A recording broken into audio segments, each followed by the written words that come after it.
Hello everyone, Coach Chris coming at you with another video. Today I want to follow up on a video I made the other day, and I want to talk about the connection between consciousness and happiness.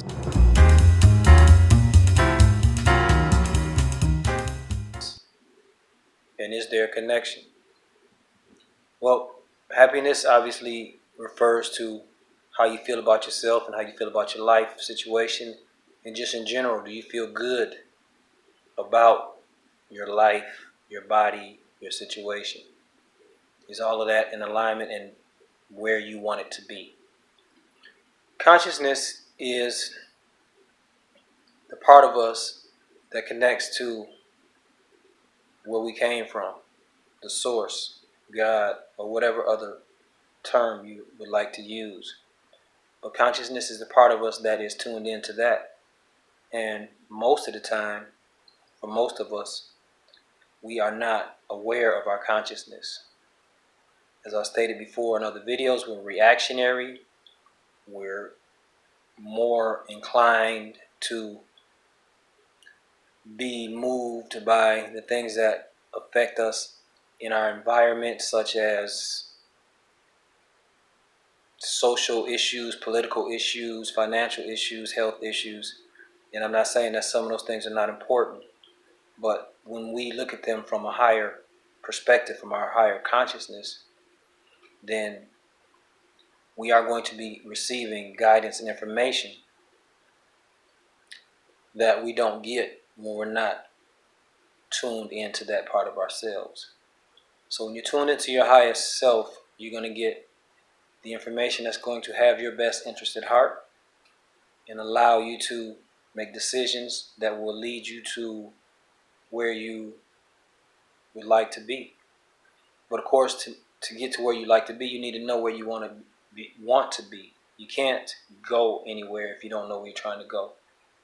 So I think that if you polled most adults today, and even younger people, and ask them, were they happy with their lives, were they happy with their situation, is there something they'd like to change, or things they'd like to change? I think most people would say that there are some things they'd like to change. I think you also have people that have accumulated many things in their life and they're still not happy. So is happiness something that comes from things outside of ourselves? True happiness does not come from anything external. It comes from within. If something comes from within, as far as I'm concerned, it's already there. We just have to recognize it. And so happiness is within each and every one of us. And in order to recognize that happiness, you have to be conscious of it. In order to be conscious of it, you have to, I would say, disconnect from the things that generate these feelings of unfulfillment, like not having enough money, like not having the job you want, not like having the relationship you want. And again, I'm not saying that those things aren't important, but if those are the things that we really are basing our happiness on, then it could be challenging to be happy.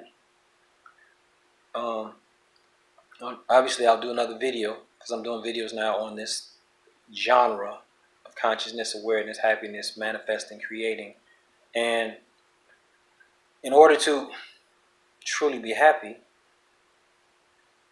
then you have to allow that to come from within, and then the external things will come. So happiness is first and foremost a recognition of who you are, what you are, and what you're capable of.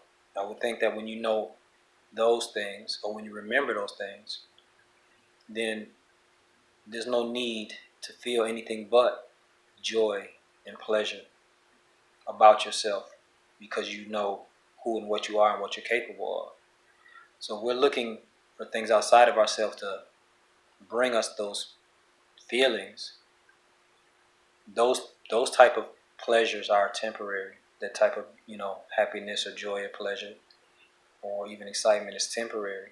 You can get excited about realizing who you are and what you're really capable of, that is something to really be excited about. Knowing that you can truly be happy and then have everything else you want as well, as opposed to having that fleeting experience of joy or pleasure or excitement or happiness because it's not authentic, it's external. And so true happiness comes from within, it's who you are, recognizing that, um, nurturing that will definitely allow you to live a more joyous and, I would say, fulfilling life, because once you do identify with that part of yourself and recognize who you are and what you're capable of, then you can start to generate the things in your life that you truly desire, and then have happiness based on your ability to generate it, as opposed to allowing other things to determine whether you're happy or not, or allowing other things to be what you use as your barometer of happiness. So, for example, you can generate financial freedom and be comfortable and at peace with that. And you can also have financial freedom without being tuned into the conscious aspect of how that financial freedom evolved. And a lot of times when it happens, it doesn't last. It doesn't last. And even if it does, even if you do have it, you, as I said a little bit earlier, sometimes you have people that have everything they thought they ever wanted. But since they're not truly connected to themselves and what truly makes them happy, then even with everything that they ever thought they wanted, they still feel like something's missing. So think about that, stay well, and share the knowledge. Talk to you soon.